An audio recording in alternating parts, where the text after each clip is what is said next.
Welcome back, Brew Crew. I'm the Brew Captain. I'm an expert beer drinker and beer enthusiast who does challenges, how-tos, and reviews.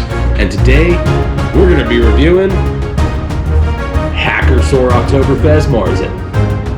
Now, I'll tell you what, it doesn't get much more traditional than Hacker-Pschorr. Now, don't fault me. The actual pronunciation of this is Hacker-Pschorr. I'm not German. It's not super easy, so I'm gonna try and say the best I can. So I'm gonna say Hacker-Pschorr. I think that's gonna be the best way for me to pronounce it because, hey, I'm an American Yankee, and though I may not be able to pronounce the name of the brand, I can definitely appreciate it. So Hacker-Pschorr is a brewery in Munich that was actually created in 1972 through the merger between Hacker and Pschorr breweries. Hacker was actually founded in 1417. That's 99 years before the Rhine-Hiskebelt purity law even came into place.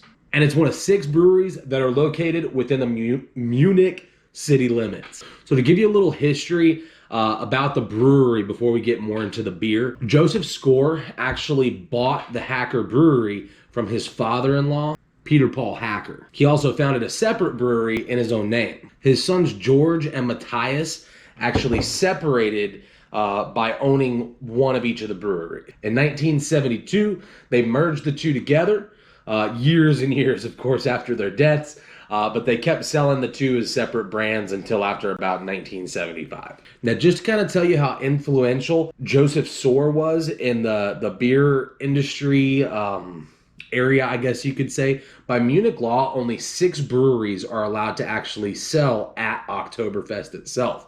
The land that Oktoberfest is actually held on the festivities was donated by Joseph Pschorr. Now in 2009, Polliner HP USA of Littleton, Colorado actually took over the import business for Hacker-Pschorr for the United States. But it's still just amazing because when Crown Prince Ludwig I of Bavaria had his wedding, which was the first Oktoberfest ever. It was a wedding. They had festivities and drinking and horse races and parades. That's what the first Oktoberfest was. When he had that, he actually asked, Joseph Pschorr, along with, some other, Munich breweries, to create special commemorative brews specifically for the event. And so that's one of the reasons why Oktoberfest became kind of a national thing, because it brought everybody together. It brought the breweries together. It brought the people together. The horse races were really popular, and so it just spawned from there. But let's actually talk about the Oktoberfest Marzen. So Marzens are amber lagers, and Marzen is actually, when you think of Marzen, it's an amber lager, but specifically it's usually associated with Oktoberfest. So whenever you see Oktoberfest Marzen, you're reading Oktoberfest. It's like an Oktoberfest amber lager. So that's really what you can see it as.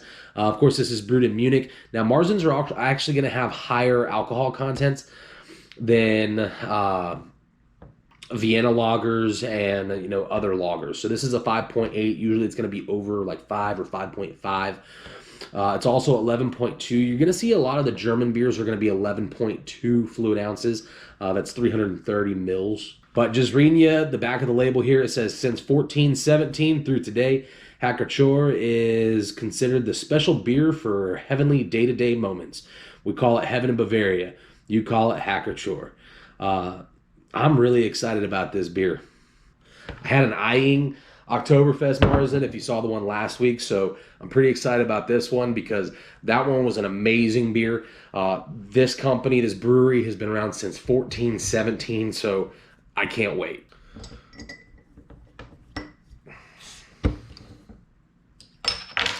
And don't forget, if you want more information about beer, you want to learn more about beer, get the Beer Bible. I'm going to leave a link down in the description below. This is an amazing book. I think it's like $10 or $15. So super, super great book. I love reading this.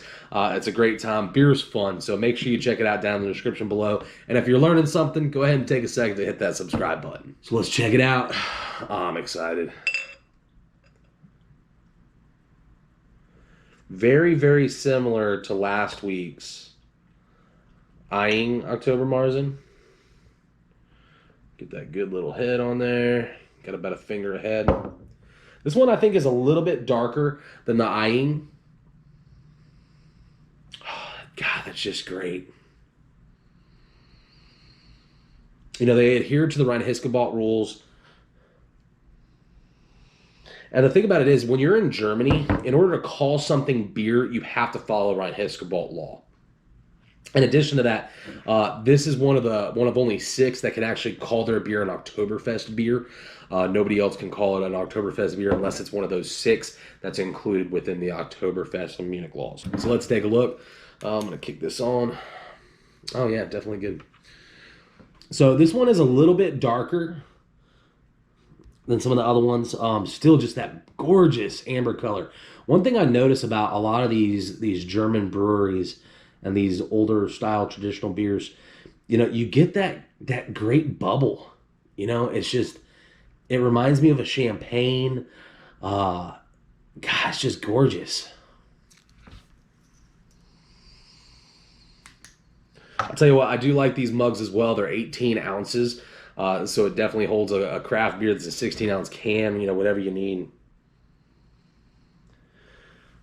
This one has more of a, I know it's not citrus. I mean, it's just, all you're looking at is malt and things like that, but still very aromatic. And you can smell, you can almost smell the yeast, just like baking bread. A little bit bitter,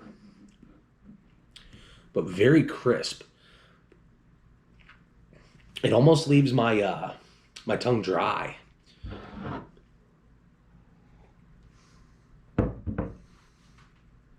The description I would give, it feels coarse across the tongue. So a lot of beers, you get that smooth, mellow. It's almost, I mean, it's not gritty, but it's almost like it's gritty on my tongue when I'm swishing it around.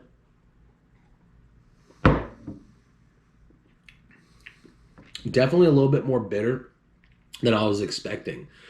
You know, the other Marzens I've had in the past tend to be a little bit sweeter or more caramely. I'll have more of that yeast. This one definitely has a little bit sharper of a bite to it.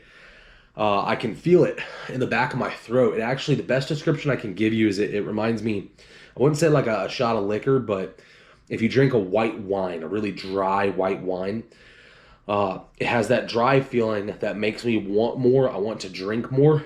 And then I also have that, not a burn, but it's just that, it's like when you mouthwash, you know, at the back of your throat, when you breathe in, it's kind of cold on the back of your throat. It's very interesting. That's a really interesting, wow. Amazing taste, amazing flavor.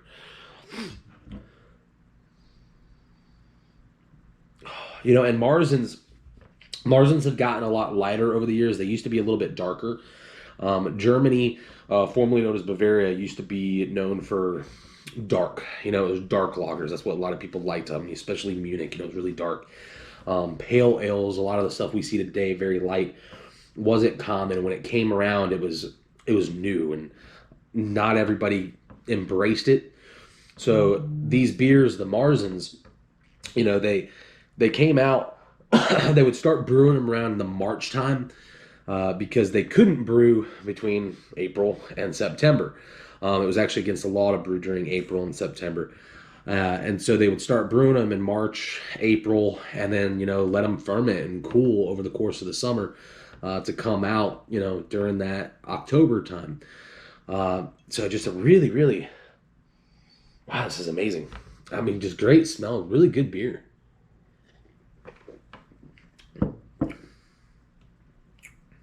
It's unique. I really, really recommend trying it out. You know, just, I mean, 14, 17, that's amazing. You know, just be able to go back that far and just be one of the originals that's out there. It is a filtered beer, but really, really good flavor. Check it out. Try it out for yourself. That dryness, it's just crazy to me. So I hope you learned something today. If you did, make sure you hit that subscribe button down below. Brew Crew, stay savvy. Have a good one. Make sure you check out the videos popping up. Here's to you.